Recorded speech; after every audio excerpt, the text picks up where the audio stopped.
কতবার বলেছি সব জিনিসে হাত দিও না, সব জিনিসকে ঘাটাঘাটি না করলে চলে না। যেমন আছি তেমনি রেখে দাও, তোমাকে গুছোতে হবে না। এ বাড়িতে আমার কথা কেউ শোনে না। খবরদার, তুমি আমার কিচ্ছুর হাত দেবে না। যেখানে যেমন আছে তেমনি ভাবেই থাকবে।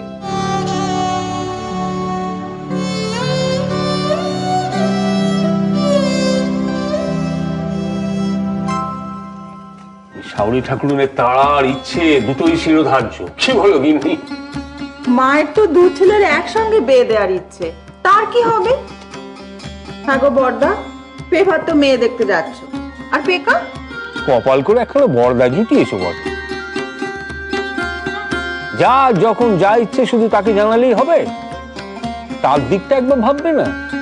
বড় ভাই হিসেবে আমার তো একটা দায়িত্ব আছে। যে যত বেশি দায়িত্ব পালন করবে তার তত বেশি দায়িত্ব বেড়ে যাবে। এটাই যে সংসারের নিয়ম। হ্যাঁ রে, দুপুরবেলা মার ঘরে কি হয়েছিল রে? কি করছিলি তুই? কি আবার করব, সব জমানো জিনিসের মধ্যে কাগজখানা খুঁজছিলুম। তুই কেন এসব করিস বল দেখি? মা নাকি খুব রাগ করছিলেন। ওই কাগজখানা খুঁজে পেলেই তো অনেকখানি মিটে যাবে। দিদি, কাল তোমার ঘরে যত ডাই করা জিনিস আছে সব নামাবো। আরে তুমি তো তোমার কাজ করছো, এখন ওই তাদের সই করা কাগজটা খুঁজে বার কর, এই তো। সে খুঁজে তো চলছে। মেজ বউ তো উদ্যোগ নিয়ে ঘরপত্র সব খোঁজাখুঁজি শুরু করেছে। মেজ গিন্নি লেগে পড়েছে।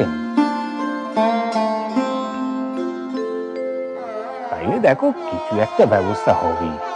দেখো গিন্নি, দেখো তোমার গুণধর উকিল ভাইটি মায়ের মামলা লড়লেন না, বিয়ে নিয়ে ব্যস্ত হয়ে পড়ল। ওদিকে মেজগিন্নি কেমন উঠে পড়ে লেগেছে। বাড়িটা আর বাড়ির মানুষগুলো কার বেশি কাছে এবার বুঝছো তো? শুধু ধুলো ওড়ানোই সার।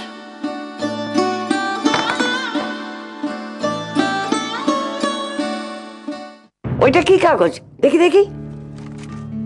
এটা না, আমি পেলাম না, উনি পাবে। খালি যে দাঁড়িয়ে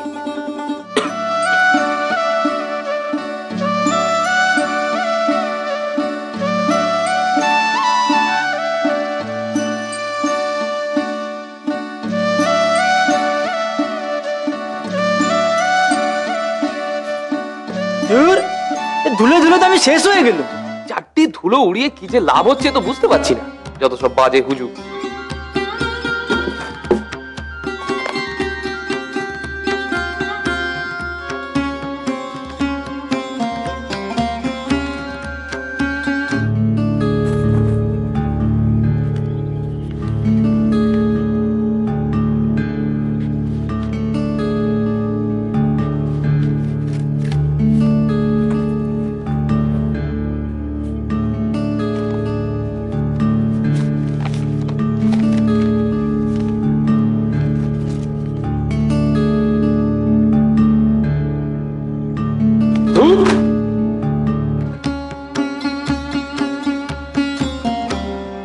না, এখন গাদার জঞ্জাল ঘাঁটো।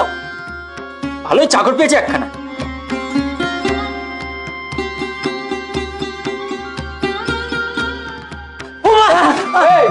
আরে কি কি হয়েছে নাকি? নিচে দেখো না, একটা মাকড়সা, একটা বড় মাকড়সা। মাকড়সা